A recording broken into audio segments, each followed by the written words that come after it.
Vamos lá, meus irmãos, vamos lá, minhas irmãs, começando aqui nossa 7ª aula de introdução ao Antigo Testamento 2. Mais uma vez, boa noite, graça e paz. Boa noite, graça e paz. Boa noite, graça e paz. Boa noite, graças a Deus. Hoje começaremos os profetas chamados menores. Nós estaremos trabalhando agora nesses 12 profetas e, se tudo correr bem, trabalharemos por volta de 4 profetas em cada aula. Hoje, na próxima e na 9ª aula. Se precisar, trabalharemos também mais alguns assuntos na 10ª aula. Mas eu acredito, por serem profetas pequenos, bem objetivos, nós conseguiremos trabalhar bem sobre esses assuntos a partir de hoje, tá bom? Então, vamos lá, vamos mergulhar nesses assuntos, e eu não tenho dúvida que vai ser um momento muito abençoado e muito especial para todos nós, tá bom? Quero lembrar que já oramos, pedindo a bênção de Deus, por nós, pelas nossas famílias, ministério, e também por aqueles que precisam, como a gente apresentou aqui alguns nomes. Como é costume também, nossas aulas estão sendo gravadas para que vocês possam utilizar depois. Gravamos também para que possa ser útil aos nossos irmãos que farão curso em EAD, que essas matérias serão parte do currículo aos alunos em EAD, e gravamos também para abençoar o maior número de pessoas, onde quer que essas aulas cheguem. Sejam seminaristas, professores, pastores, irmãos, e quem sabe até pessoas que queiram aprender mais sobre Deus e a Bíblia, e se não forem convertidas, nossa oração é que essas pessoas tenham um encontro com Jesus. Amém? Então, meus irmãos, vamos lá. Hoje a gente vai começar, lembrando a todos que nós estamos trabalhando aqui no livro do Hackett Jr. Esse é o livro-texto, mas ao mesmo tempo estamos utilizando também o livro do Hill e do Walton e também o Stanley Ellis. E a maioria do material, inclusive de slide, eu estou me baseando no Stanley Ellis porque ele é mais objetivo, ele é mais sucinto. Então, a gente está utilizando mais ele aqui como um guia para nós, tá bom? Lembrando que eles se completam, pelo menos são vozes assim muito autoritativas, tá? Hoje eu pretendo falar com vocês sobre Oséias, Joel, Amós e Obadias, esses 4 profetas.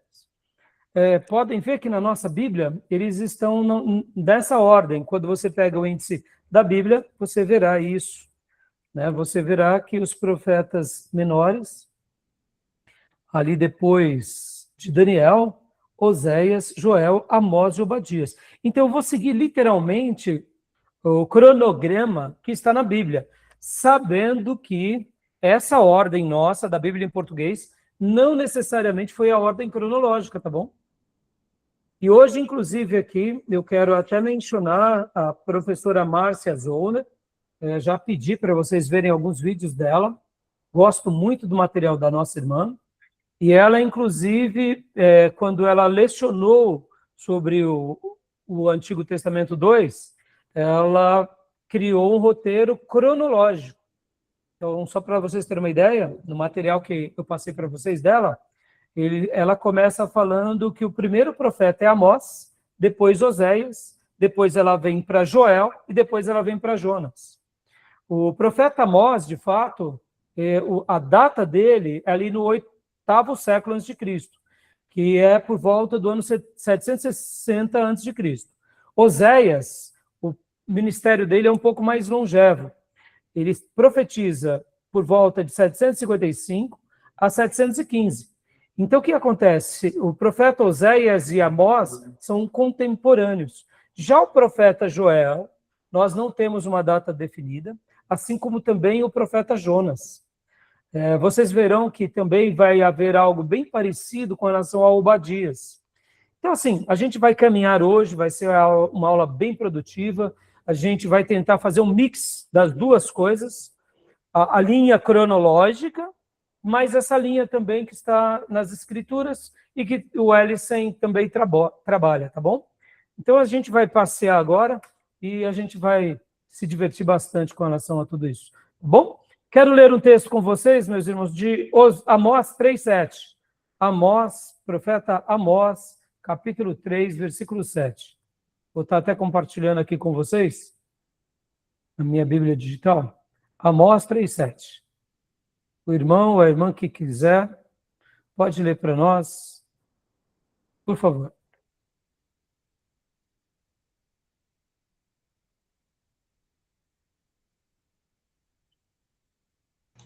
Vou ler aqui, pastor. Por favor. Certamente o Senhor Deus não fará coisa alguma sem ter revelado o seu segredo aos seus servos, os profetas. Amém. Deus não fará coisa alguma sem revelar aos seus profetas. É maravilhoso se lembrar desse fato, porque isso sempre aconteceu, desde quando Deus começou a se revelar ao homem. Deus sempre foi levantando os seus profetas, e não foi diferente agora, nessa fase também do povo de Deus. Lembrando que aqui nós estamos teologicamente falando e fazendo a separação entre profetas maiores e menores, mas só trazendo uma breve recapitulação, vocês aprenderam aqui conosco que não tem muita diferença, né, dos profetas maiores e menores com relação à importância.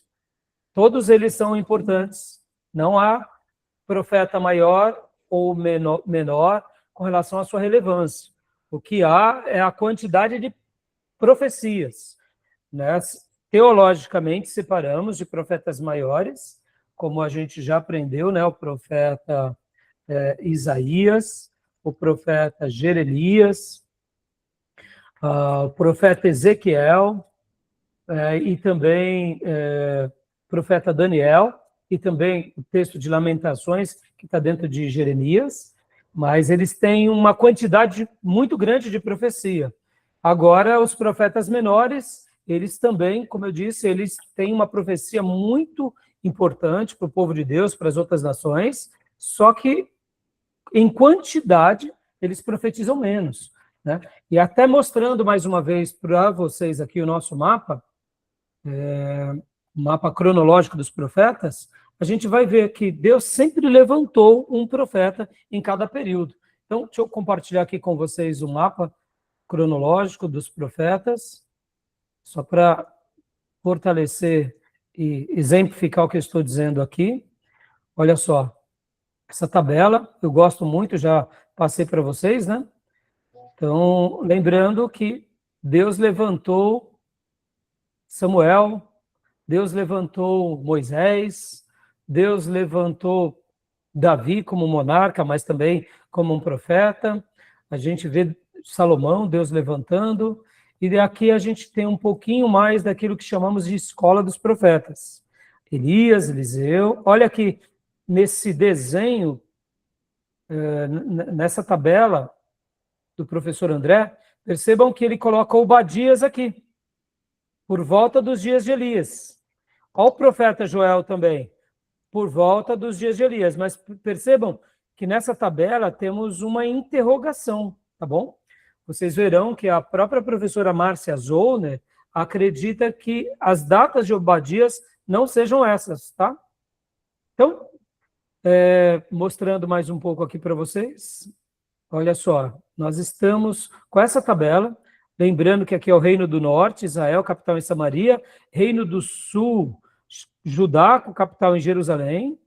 Aí temos, né, os acontecimentos históricos, a ascensão do Império Assírio, a expansão com Tiglat-Pileser, a conquista e a queda de Samaria, né, e os profetas foram sendo levantados. Notem bem que aqui nessa tabela ela é muito legal, que aqui nós vemos o profeta Jonas, contemporâneo de Amós, contemporâneo de Oséias. Hoje nós estaremos falando sobre Amós e Oséias.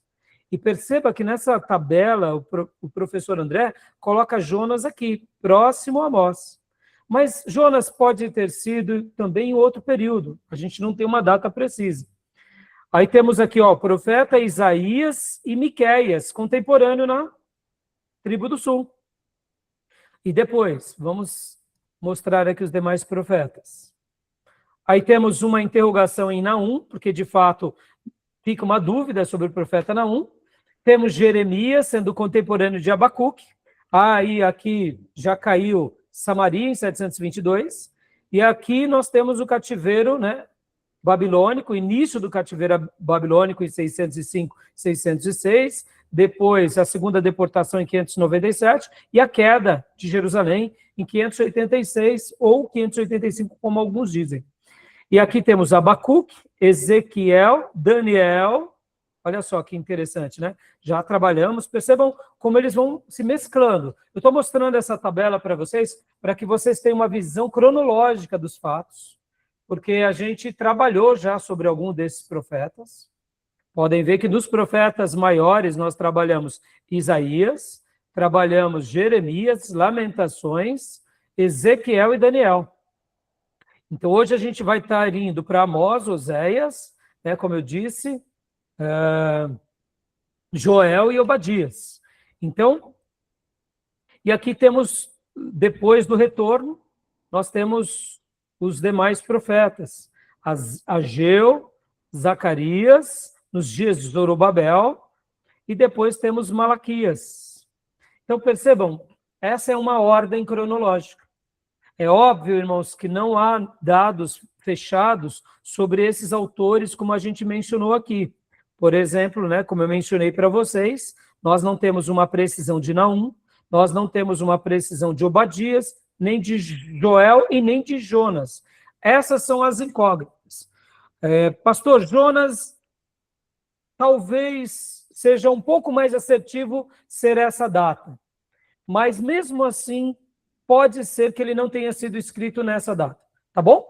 Tudo bem? Então, eu mostrei esse mapa do professor André também, só para mostrar um pouco a ordem cronológica, tá?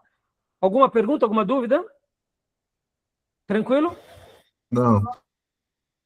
Então, agora eu quero mostrar para vocês também, no livro do Stanley Ellensen, irmãos, olha só que interessante. Deixa eu compartilhar aqui com vocês. Seria esse mapa que o Stanley Ellis trabalha, mostrando a ordem cronológica. Pode ver que aqui no livro dele, olha só que interessante.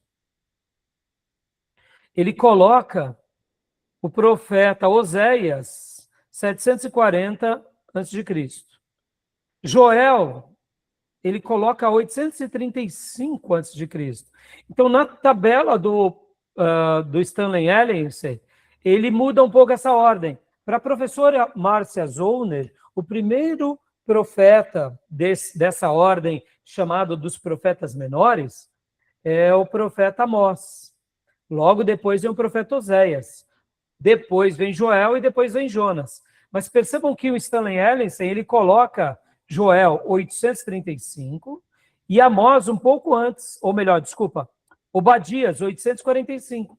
Por que ele faz essa leitura, o Stanley Ellis? Porque ele segue mais ou menos essa mesma correspondência que o professor André Daniel Henke. Ó, percebam que o professor Daniel Henke, ele também coloca Obadias e Joel aqui. Então, a gente começa a compreender o fato dessas mudanças da datação. Olha só, Obadias, aqui, 845, e Joel, 835. Entenderam? Então, percebam, irmãos, que não há uma uniformidade com relação às datas. E aí a dúvida que surge é, isso perde a credibilidade? De forma alguma, tá bom? É porque quando o profeta escreve, ele não deixa detalhes, irmãos, que nem nós veremos aqui. Como é o caso do profeta Oséias, o próprio Amós. Existem certas citações na profecia de alguns profetas menores que eles colocam o nome do rei, um acontecimento, como foi o caso de um grande terremoto.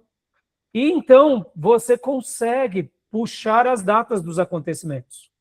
Quando o profeta traz a sua profecia, como é o caso, por exemplo, do profeta Joel, sem citar acontecimento histórico nenhum, rei nenhum, fato nenhum, você acaba não tendo uma convicção de quando foi aquela data.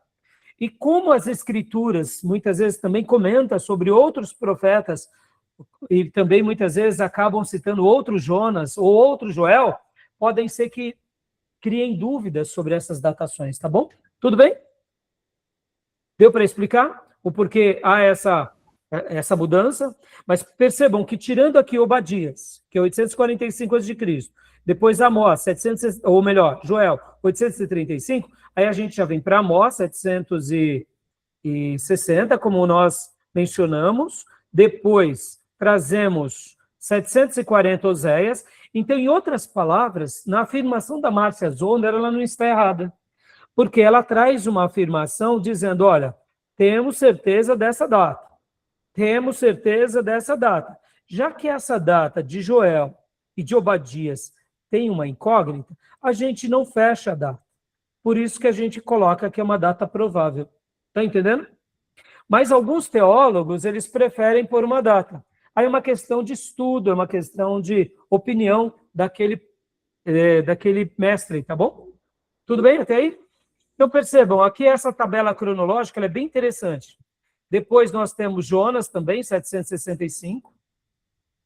Aí depois nós temos Miqueias, 735, Naum, 710, Abacuque, 608, Sofonias, 625, Ageu, 520, e depois temos Zacarias, entre 520 a 480, e Malaquias, 430. E aqui eu já passei para vocês, né, essa tabela do perfil e mensagem dos profetas menores, e então depois vocês apreciem melhor esse material. Tudo bem? Tudo bem até aí? Alguma pergunta, alguma dúvida? Tranquilo? No Arc Junior, ele também põe 835 para Joel. Como? O Arc Junior também põe 835 para Joel. Então, Bia, por isso que nós não ficamos tão presos, tá? Dizendo, não pode. Não, pode. Qual o problema? É como o livro de Juízes, né? Quanto tempo durou o período dos juízes? Temos uma dedução, uma prévia, mas nós não temos aquela certeza, como foi o caso do profeta Ezequiel. O profeta Ezequiel dá as datas. Podem ver que ele é tão preciso que ele classifica os acontecimentos de uma forma tão precisa que é maravilhoso. Para nós que estamos aqui, depois de tanto tempo, isso facilita, né? Tudo bem até aí? Alguma pergunta, alguma dúvida? Não? Então agora a gente vai fazer uma prévia rápida do Stanley Ellis, mostrando a épica dos 12 profetas. Tá bom? Então, leia para nós, Bia, por gentileza. Estão me ouvindo bem? Que a internet aqui ficou ruim. Estamos te ouvindo muito bem.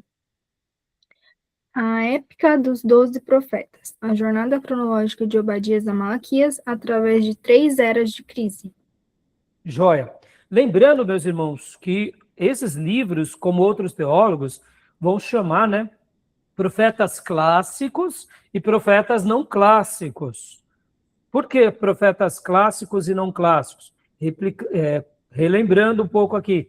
Por exemplo, o profeta Elias e Eliseu, eles não têm texto escrito. Quer dizer, ele tem uma pequenina quantidade que um escreveu uma carta a um rei só, mas não tem um livro, né?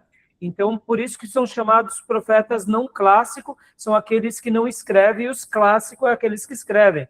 Ou profetas literários, que escrevem, e não literários, tá bom? Então, só classificando aqui para relembrar um pouco os conceitos com vocês, tá? Voltando, então, à jornada, né, de Obadias a Malaquias, através de 3 eras de crise. Então, continua para nós, Bia, por gentileza. 3 eras de crise geopolítica e espiritual. Ato 1, antes do cativeiro do norte, a ameaça da Assíria. Obadias, Joel, Jonas, Amós, Oséias e Miqueias. Atos 2, antes do cativeiro do sul, ameaça babilônica. Naum, Sofonias e Abacuque. Ato 3, depois do regresso, a era persa e a restauração. Ageu, Zacarias e Malaquias. Joia. Então, percebam que aqui nós não temos certeza, como eu já mencionei, né, por exemplo, de Joel. Joel pode ter sido aqui no ato 3? Pode. Jonas pode ter sido também no ato 3? Pode, mas é mais provável que tenha sido realmente por volta desse período, né? Obadias, segundo a professora Márcia Zoner, por exemplo, ela acha que é no ato 3. Então, assim, a gente fica um pouco aberto sobre essas questões. Mas nós vemos um fato. Qual é? Que no primeiro foi antes do cativeiro do norte, do cativeiro assírio. O segundo foi antes do cativeiro do sul, ou seja, o cativeiro babilônico. E o terceiro ato foi logo depois do regresso. Lembrando que no regresso aqui nós temos livros importantíssimos, que são os livros de Neemias, de Esdras, nós temos 1ª e 2ª Crônicas, nós temos também o livro de Esther, ou seja, é o terceiro ato no livro chamados proféticos, mas temos outros livros que estão dentro do compêndio dos livros históricos, que são livros também, que também são profecias, viu, meus irmãos? Eu gosto muito, irmãos, guardem isso, irmãos, eu gosto muito de chamar a Bíblia de um livro de profecia, tá? Eu amo essa terminologia, porque para mim Salmos é uma profecia, Provérbios é uma profecia, Jó é uma profecia. Para mim, o Pentateuco é uma grande profecia, só que o estilo literário, admitamos, uns são sapienciais, outros são poéticos, outros têm um critério mais histórico, mas tudo são profecias de Deus, tá? Então, não esqueçam disso, tá, meus irmãos? Porque, inclusive, é feito um pouco de confusão. A teologia liberal gosta de fragmentar demais, e muitas vezes a gente vê até pessoas até bem intencionadas que acabam dando um pouco de ouvido a essa teologia liberal. Por exemplo, só uma afirmação aqui que eu gosto de questionar. Por exemplo, se ensina que em livros poéticos nós não fazemos doutrina, porque é uma poesia. Eu discordo. Se ensina que, por exemplo, em livros históricos não se faz doutrina. Eu discordo da mesma forma. Por quê, meus irmãos? Jesus, quando ele cita os Salmos, ele cita apenas. Ele valida. Ele não fica explicando. Igualmente fazem os apóstolos. Podem ver que os apóstolos vão citar muito os Salmos, vão citar muitos provérbios, vão citar muitos livros importantes. Então, notem bem que é uma característica do Novo Testamento fazer uma citação do Antigo Testamento sem decodificar o estilo literário. Eles simplesmente dizem, Davi disse, o salmista diz, está escrito nos escritos, está escrito nos profetas. Então, essa fragmentação, na minha opinião, abaixa o teor da profecia. Pastor, então compreender o estilo literário é errado? Claro que não. É óbvio que não. Deus quis se revelar assim. Por outro lado, meus irmãos, guardem isso. Seja Pentateuco, seja livros históricos, profetas maiores, profetas menores, cartas, são profecias de Deus para nós. Ponto final, tá bom? E é assim que a gente deve ler a Bíblia, porque nenhum texto que está ali foi escrito pela capacidade humana, pelos trejeitos humanos. Foram homens separados por Deus, escolhidos a dedo, inspirados pelo Espírito para deixar uma história. E Deus conduziu uns de forma mais histórica, de forma mais, eu diria, com datações, como é o caso do profeta Ezequiel. Outros é como o profeta Joel.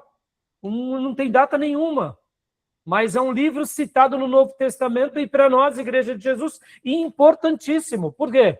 Porque nós vemos o cumprimento da profecia de Joel no Pentecostes. Eu te pergunto, o apóstolo Pedro, guiado pelo Espírito Santo, citou aquele cumprimento e hoje nós, Igreja de Jesus, desfrutamos daquele momento. Que o Espírito continua sendo derramado. E se estamos aqui como Igreja do Deus Vivo, é porque aquela profecia nos atingiu. E aquela profecia continuará presente enquanto a Igreja existir, até a volta de Cristo. Ou seja, olha que coisa linda. Pedro não estava preocupado com isso. Pedro estava atento à profecia. Percebam, eu estou comentando tudo isso só para acrescentar sobre vocês, tá bom? Então aqui a gente nota esses 3 atos e como teologia é importante a gente destacar esses atos. Que Deus adverte o povo antes do cativeiro assírio, que Deus depois adverte o povo antes do cativeiro babilônico, e Deus depois restaura esse povo ali na era do Império Medo-Persa. E levanta esses servos para dar ali a última revelação, até aquilo que chamamos, né, de período interbíblico, né? Tá bom? Tudo bem até aí? Tranquilo? Então, primeiro ato, leia para nós, Beatriz, por gentileza. A sombra da Assíria. A nação de Israel vive uma era de falsa segurança material e profunda depravação moral. No horizonte, o Império Assírio ganha força. 6 vozes se levantam para alertar um povo anestesiado pela prosperidade e rituais vazios. Então, aqui nós temos que lembrar desse detalhe, né? E aqui, meus irmãos, é muito interessante. Olha só, tá bem pequenininho, Beatriz, eu vou ler para vocês aqui, né? Nínive e Assíria, ao pêndulo espiritual, prosperidade material, moralidade, reinado de Jeroão II. Percebam que aqui foi um período de prosperidade, mas uma falsa segurança, porque houve um vácuo de poder aqui no mundo entre o Egito, Nínive e Babilônia. Então Israel prosperou, tanto a tribo do norte quanto a tribo do sul.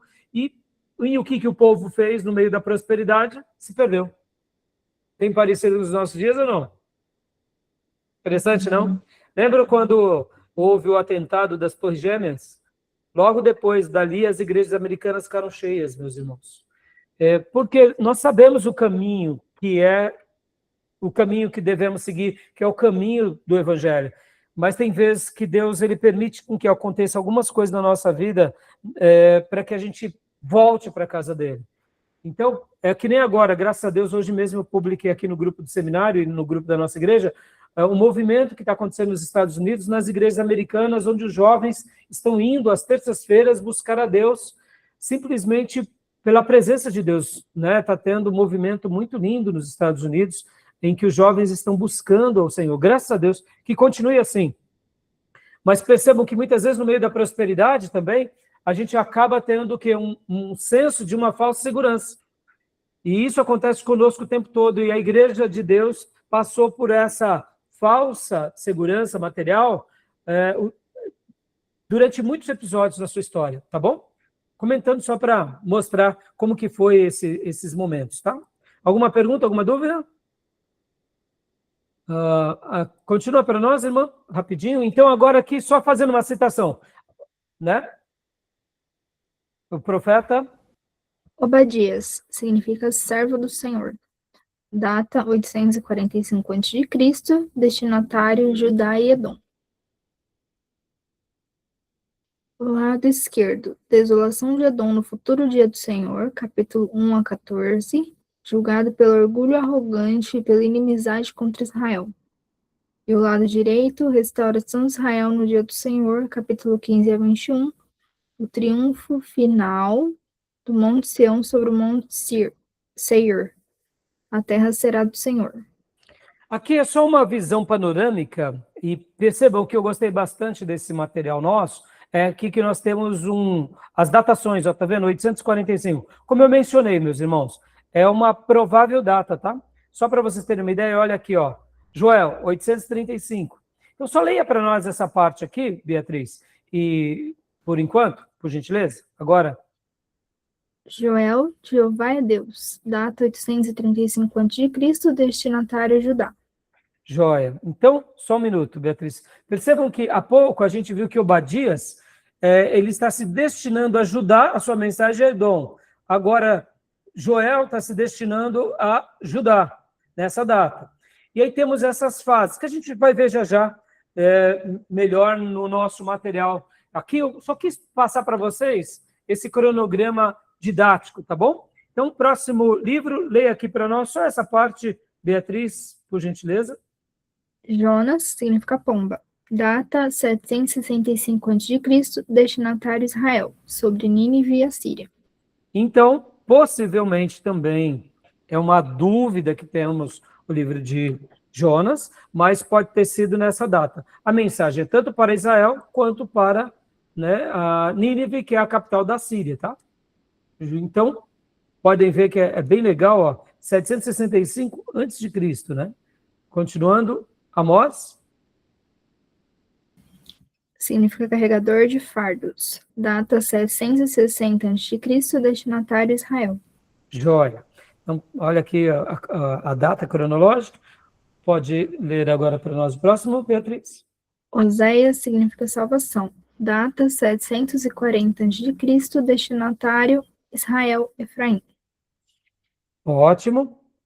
Miqueias. Quem é igual a Jeová?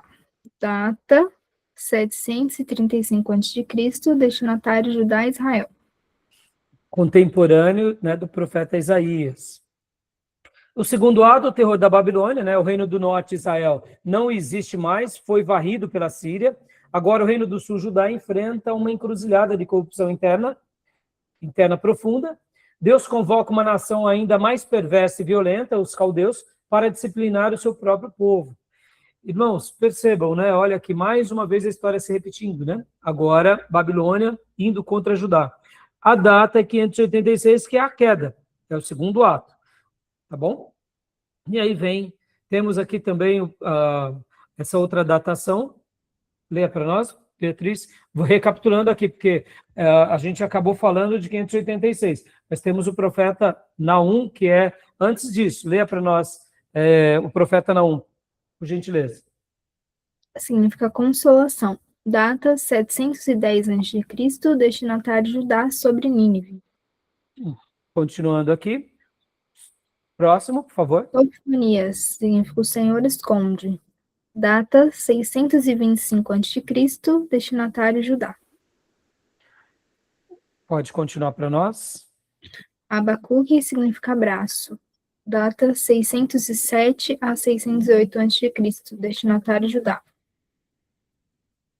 Aí vem o terceiro ato, a restauração interrompida, a era persa, como a gente já mencionou, né? Passam 70 anos, e aí eles regressam. Mas percebam que aqui, na realidade, essas duas citações deveriam vir... na realidade, eles acabaram entrando de forma errada, né? Porque era 586, mas a ordem acabou sendo essa, né? Então, voltando aqui. Ageu, pode ler para nós, senhor? Ageu significa festivo. Data 520 a.C., de 1 de setembro a 24 de dezembro. Destinatário, o remanescente, que é os judeus pós-exílio. Próximo, por favor. Zacarias, o Senhor lembra. Data 520 a 480 a.C., destinatário o remanescente. E o último. Malaquias significa meu mensageiro. Data 430 a.C., destinatário o remanescente. Maravilha. Então, aqui, mais uma vez, meus irmãos, olha, seria basicamente aquela cronologia que eu passei há pouco para vocês. A matriz da aliança divina, como o caráter dita a mensagem, né? Aqui são os profetas, as datas prováveis, com algumas incógnitas, os destinatários dessa mensagem, o atributo enfatizado em cada mensagem e a mensagem central da aliança. Então, percebam que aqui é muito legal, porque a gente tem uma visão panorâmica do que tratam esses 12 livros chamados profetas menores, tá bom? É bem interessante, eu acho que vale a pena vocês terem essa visão geral, porque quando a gente lê o livro, sabendo do que se trata, para quem eram os destinatários, a nossa interpretação fica mais fidedigna, tá bom?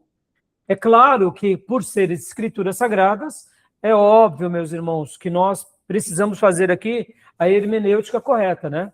A Bíblia, ela tem uma só interpretação, mas ela tem eternas aplicações, tá bom? Ela tem eternas aplicações. Tudo bem? Tranquilo até aí? Então, a Bíblia, ela tem uma só interpretação. Por exemplo, né, vamos pegar aqui o caso de Oséias. Foi uma mensagem destinada a Israel, o atributo que é destacado é o amor de Deus, é um clamor pela dolorosa aliança violada por Israel. Essa é a interpretação, ponto final. A gente não tem dúvida disso, tá bom? Isso a gente tem certeza. Agora, como aplicamos Oséias? Aí as aplicações são eternas.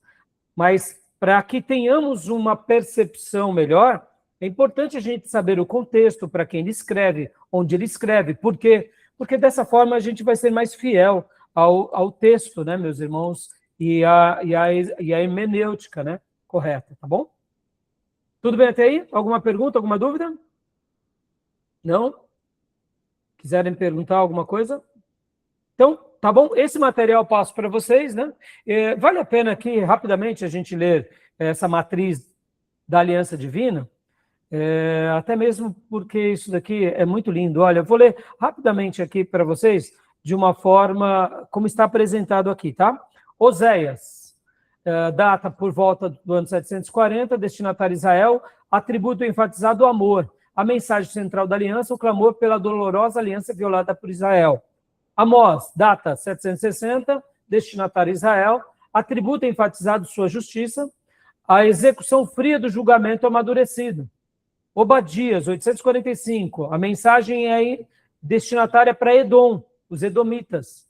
A atributo é a vingança, a brutal proteção prometida pela aliança a Judá. Miqueias, 735, a mensagem é para Judá e para Israel, o atributo enfatizado é o perdão, e a mensagem central da aliança é a imperdoável censura imposta pelas injustiças sociais. Naum, 710, destinatário Nínive, o atributo é o zelo, o cego terror de Deus lançado sobre os atacantes bárbaros. Lembram que eu falei já em aula que os ninivitas, eles eram cruéis, ou seja, Deus levanta Naum para dar uma mensagem a esse povo. Abacuque, ano 608, Judá, santidade é o atributo enfatizado, é uma mensagem dos destinatários de Judá, a mensagem central é a dolorosa disciplina divina executada usando ferramentas estrangeiras. Sofonias, a data é 625, destinatário de Judá, atributos a indignação, mensagem central da aliança, terror e cumprimento final do grande dia do Senhor. Ageu, 520, é o remanescente, os destinatários. Percebam que aqui já é depois do cativeiro babilônico, porque eles estão regressando. O atributo enfatizado é a glória, a reconstrução da presença viva de Deus entre o seu povo. Profeta Zacarias, por volta do ano 520, também o destinatário é remanescente. O atributo enfatizado é o livramento, é o cumprimento final dos juramentos a ser garantido pelo Messias guerreiro. E, por último, Malaquias, o ano 430. O remanescente, o atributo enfatizado é a grandeza, os destinatários fazem parte deste remanescente, as inesgotáveis obrigações civis e morais exigidas até a chegada prometida do Messias. Tá bom, meus irmãos? Então, é muito legal que a gente vê essa evolução. Podem ver que todos os profetas também vão falar sobre isso. Esse é um tema importantíssimo. O dia do Senhor. O que vocês entendem como o dia do Senhor? O que seria o dia do Senhor numa perspectiva profética? Vamos lá, Tomé. Eu acredito que seja o dia que ele vai voltar, né? Exato. Por fim a tudo. E será um dia como? De anúncio das bem-aventuranças? Joel fala que vai ser dia de para trevas, salvar né? vocês, ou é uma volta com uma outra perspectiva? Joel fala que vai ser dia de trevas, né? Vai ser dia de Exato. trevas para aqueles que não se converteram e dia de alegria para aqueles que esperaram em Cristo, né? Joia, é isso aí, Tomé. E o dia do Senhor, na perspectiva profética, é o dia de julgamento. Então, percebam que todos os profetas vão fazendo anúncios. Olha lá, Obadias, Joel, Amós, cai a tribo do norte, depois vem Sofonias, e aí cai depois a tribo do sul, e vem Malaquias. E aí também tem sentenças. Interessante, né? Então, você percebe que, ao mesmo tempo, eles trazem uma palavra de correção e de esperança. Podem ver que o apóstolo Paulo, lá em Tessalonicenses, fala que a volta de Jesus será um dia onde ele executará um certo juízo sobre todos. Para nós que estamos crendo, por isso que muitos acreditam de fato que a igreja não passa pela tribulação. Porque a Bíblia vai prometer que Deus nos livra da ira. Ou seja, o dia do Senhor é a volta, é o dia de acerto de contas, é o dia da ira de Deus. É o grande dia do juízo sobre as nações. E a igreja, como ela é a noiva, ela é protegida, nós estamos debaixo do guarda-chuva da graça, por isso que muitos vão dizer que a igreja não passa pela tribulação. E é uma leitura realmente que, irmãos, merece a nossa consideração. Podem ver, meus irmãos, esse mundo está sob juízo, mas tem hora que a misericórdia de Deus nos invade. Tem horas que sofremos com as pessoas dessa sociedade, mas tem hora também que o Senhor nos livra da fornalha, nos livra da cova dos leões, nos protege das pragas, como foi o povo de Israel lá no Egito. Percebam que há uma linguagem parecida. Eu sei que nós estamos na nova aliança, a igreja primitiva sofreu, mas ao mesmo tempo também Deus visitou essa igreja com graça, com misericórdia, não é? Então percebam que é um outro tema muito tratado pelos profetas, tá bom? Outro assunto também muito tratado pelos profetas é a convergência messiânica. Pode ver, o Oséias vai falar isso, do Egito chamei meu filho, Jonas também vai falar isso, que é a prefiguração escandalosa do antítipo profético absoluto do impossível, ressurreição biológica, o período sombrio de 3 dias e 3 noites, sepultados no abismo. Pode ver que Jesus parafraseia Jonas. Miqueias, a mesma coisa, né? O decreto assombroso da encarnação terrena, determinando miletricamente que a origem espacial do rei pastor estaria enraizada eternamente na insignificante e minusculosa poeira de Belém, Efrata, né? Pode ver que é Miqueias quem fala de Belém, Efrata. Zacarias, a precisão dolorosa que desdobra o ministério do renovo estipulado friamente na vinda de um trágico pastor cruelmente transpassado pelas costas, em Zacarias 12:10, e a ironia cósmica do eterno e temível rei, invencível, invadido Jerusalém, cavalgando humilde e comicamente no simples dorso de um jumentinho pacífico, como está lá em 9:9. Nós, inclusive, celebramos o culto de Páscoa domingo passado, e na tradição cristã temos aquilo que a Igreja Católica chama de Domingo de Ramos, que seria o dia em que Jesus entra em Jerusalém, literalmente sentado sobre um jumentinho, né, que seria esse episódio, ou seja, a profecia de Zacarias. E temos Malaquias, a manifestação prometida, indomável do executor supremo e irrevogável mensageiro da aliança, colidindo com a fase do terrível sol da justiça. Percebam que todos esses profetas, ou pelo menos a maioria, vão falar também sobre o Messias. Todos eles apontam para o Messias. Isso que é muito lindo, né, irmãos? Percebam, em vários momentos, antes do cativeiro assírio, antes do cativeiro babilônico e depois do regresso, Deus continua mostrando que o Messias virá, tá bom? E aí, o Antigo Testamento termina incompleto, suas páginas rangem com o peso da expectativa. Séculos inteiros de profetas montaram arduamente as tábuas espessas de um colossal palco planetário inteiramente destinado para hospedar a coroa de um rei universal e paradoxal que, de forma torturante, ainda não havia chegado à luz e caminhado na Terra, né? Tá bom? E aí temos depois aquilo que chamamos de período interbíblico, que são os 400 anos de silêncio. Esse período aqui, meus irmãos, a gente vai estudar em Introdução ao Novo Testamento 1.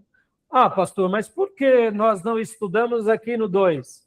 É porque, irmãos, vocês têm que levar em consideração que o Velho Testamento tem muito mais tempo, né? Poderíamos estudar esse período interbíblico agora, mas aí a gente ia ter que correr tanto. E aí, por isso que se estruturou dessa forma.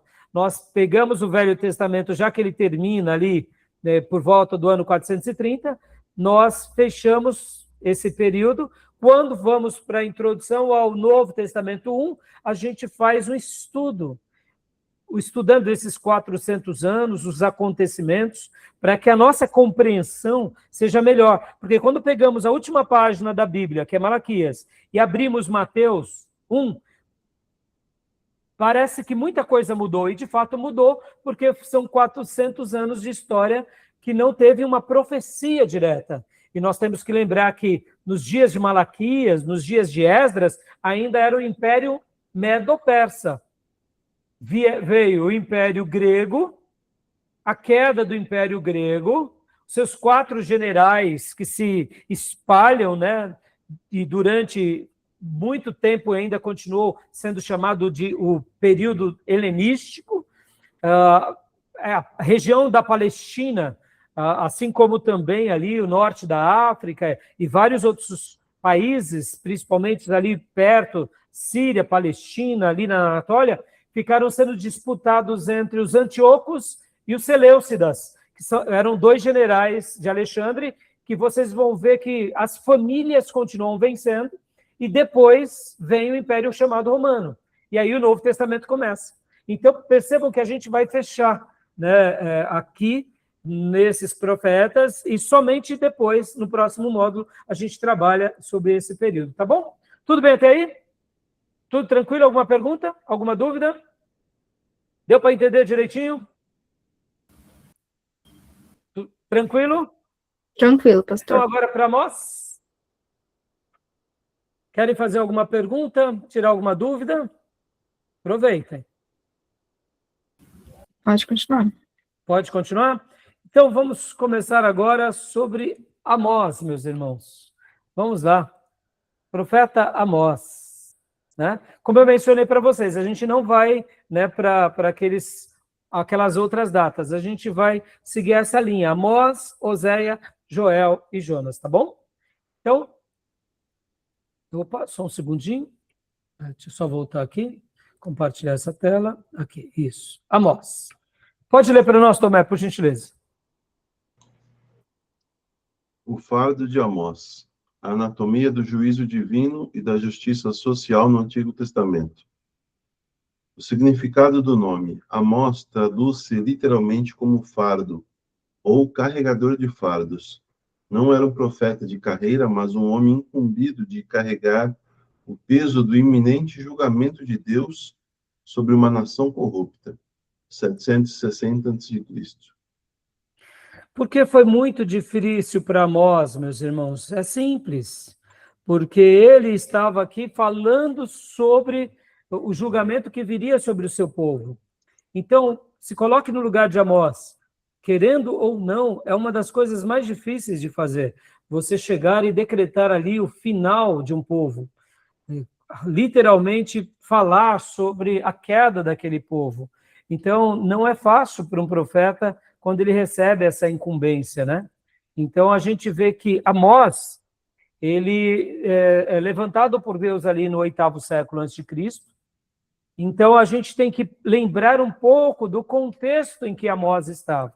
Mas a gente vai prosseguir aqui no material e vai dar para a gente estar trabalhando. Então, vamos continuar aqui.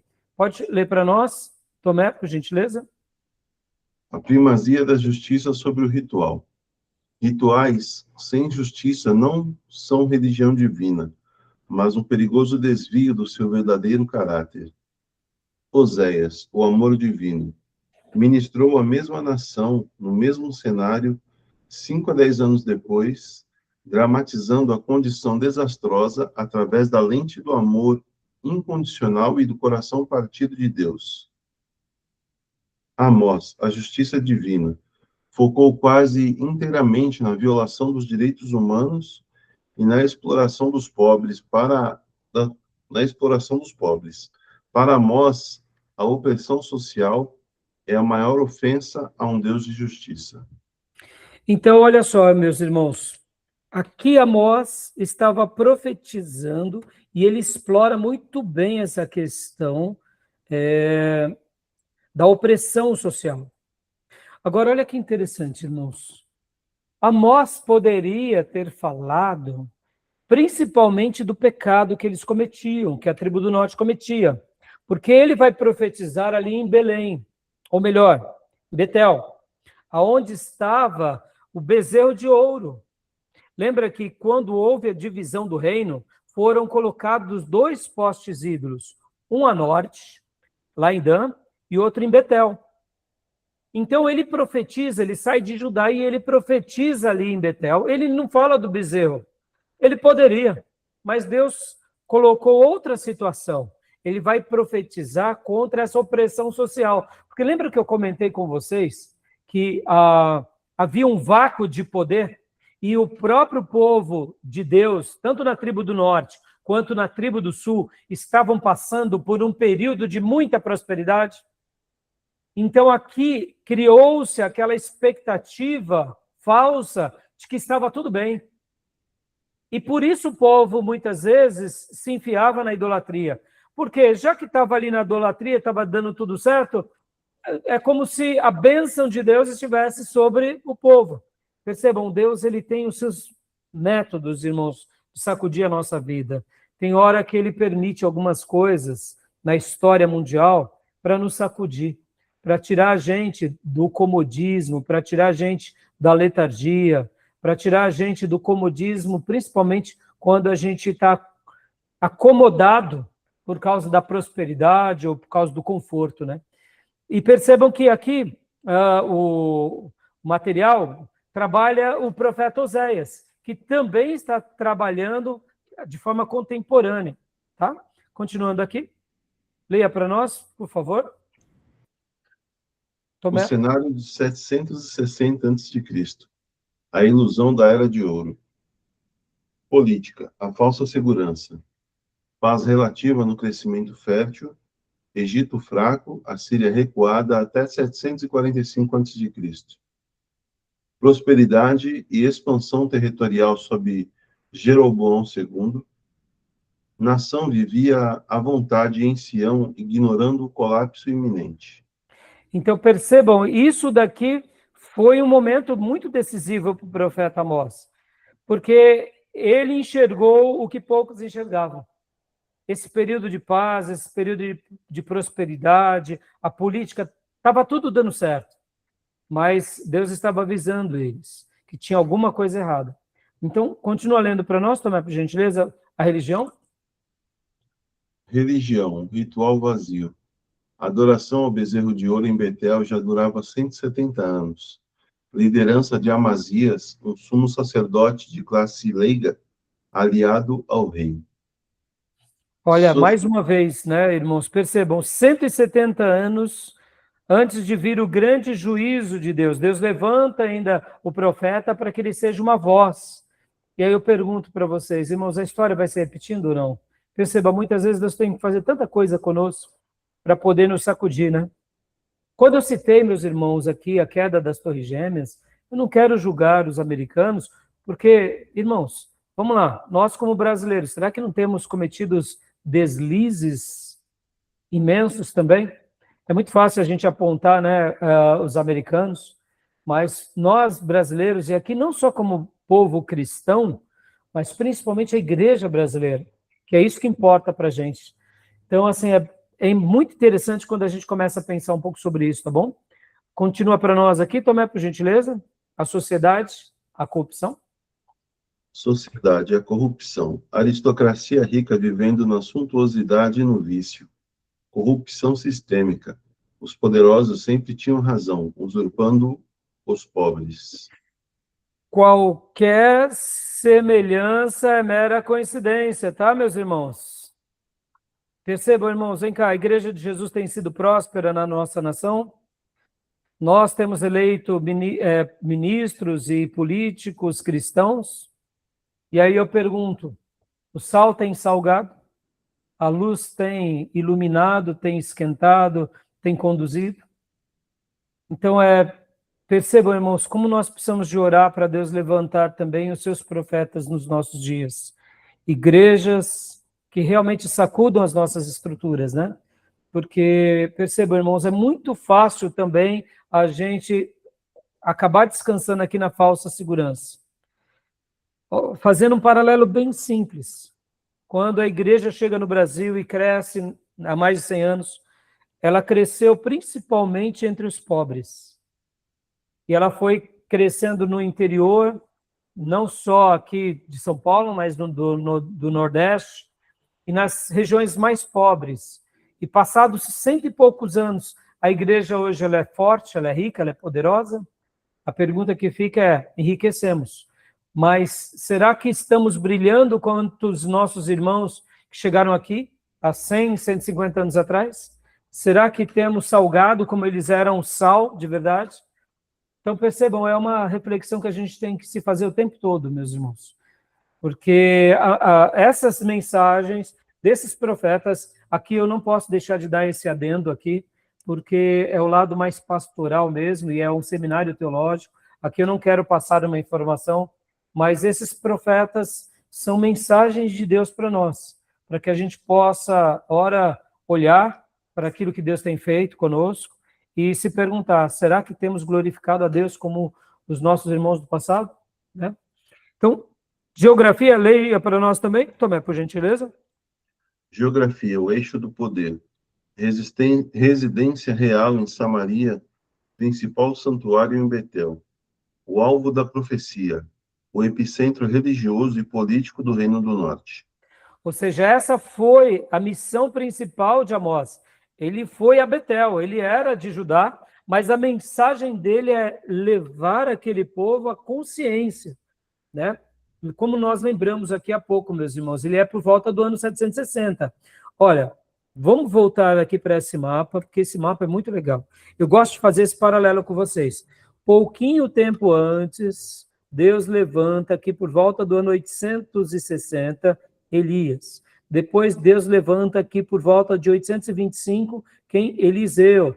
Então percebam agora Deus levantando também, né, o profeta Amós, para que ele seja uma voz aqui em Betel por volta do ano 760. Antes da queda, Deus estava dando a última mensagem, falando para aquele povo, olha povo, acorda, povo, se volte para Deus, povo, dê ouvido para o Senhor, mas como conhecemos a história, meus irmãos, infelizmente o povo não quis dar ouvido, né? Então percebam, olha aqui o profeta Amós, né? Sendo um anúncio à tribo do norte, dizendo, arrependam-se dos seus pecados. E eles não deram ouvido, tá bom, meus irmãos? Então, voltando aqui, para a gente concluir essa parte. O eixo de poder, né? Já já eu vou mostrar uns slides da professora Márcia Zollner, que eu achei muito interessante, eu quero até trazer aqui para vocês, porque, irmãos, vocês têm que lembrar que esse período aqui era um período de muita prosperidade, porque, só mais um dado aqui, ó. Nos dias de Elias e Eliseu, lembram de um rei? Qual era o nome de um rei muito poderoso e de uma rainha muito poderosa aqui na tribo do norte? Qual era o nome? Uma rainha Acabe má. Jezabel? Hã? Acabe Jezabel? Isso, filha. Acabe e Jezabel. Foi um período de muita prosperidade, tá? E Acabe, inclusive, ele cria palácios muito suntuosos. A Bíblia vai mostrar que ele reveste o palácio com marfim. Percebam que nos dias de Salomão, o trono de Salomão era de ouro e marfim. Mas nos dias de Acabe, o palácio era revestido de marfim. Ou seja, dava uma ideia de muito mais glória. Por isso que a tribo do norte aqui começou o culto a Baal. Lembra o que era Baal? Era o deus da prosperidade. Ao bezerro, lá em Betel. E vem aqui Amós, e mais uma vez lança uma palavra. Mas Deus já tinha levantado essa escola. Lembrando que esses irmãos aqui, os profetas Elias e Eliseus, são chamados profetas não clássicos ou não literários. Mas não significa que eles não foram poderosos, no sentido de trazer uma mensagem ao povo. Tanto trouxeram que Deus honra a palavra deles e Deus levanta pessoas para fazer justiça, como é o caso do monarca Gel. Então, percebam aqui o cuidado de Deus. mas ao mesmo tempo o povo se perdendo na segurança, na política, na prosperidade. Ou seja, mesmo depois daquele legado da destruição dos profetas de Baal, de Deus ter mostrado toda a glória, o coração do povo ainda se inclinava para o pecado. Forte isso, não, irmãos? Tá bom? Então, voltando aqui para a gente terminar aqui. Não, vamos dar uma pausa aqui? Vamos dar uma pausa, tá bom? A gente tem mais alguns slides ainda, então a gente vai continuar, vamos ter que dar uma corrida nos próximos, no próximo bloco, tá bom? Alguma pergunta, meus irmãos? Alguma dúvida? Querem fazer aqui alguma pergunta, alguma dúvida? Tá dando para entender? Tá tranquilo? A gente vai dar uma pausa agora, então, e logo na sequência a gente volta, né, para a gente continuar trabalhando aqui sobre esse assunto tão importante que é os profetas menores, tá bom? Tranquilo? Podemos dar uma pausa? Querem fazer alguma pergunta? Tranquilo. Tranquilo? Como eu mencionei para vocês, meus irmãos, não deixem de assistir, né, outros vídeos, como temos passado aqui para vocês, de outros pastores que a gente recomendou também, porque, irmãos, são muitas informações boas, tá? Sobre tudo isso, tá?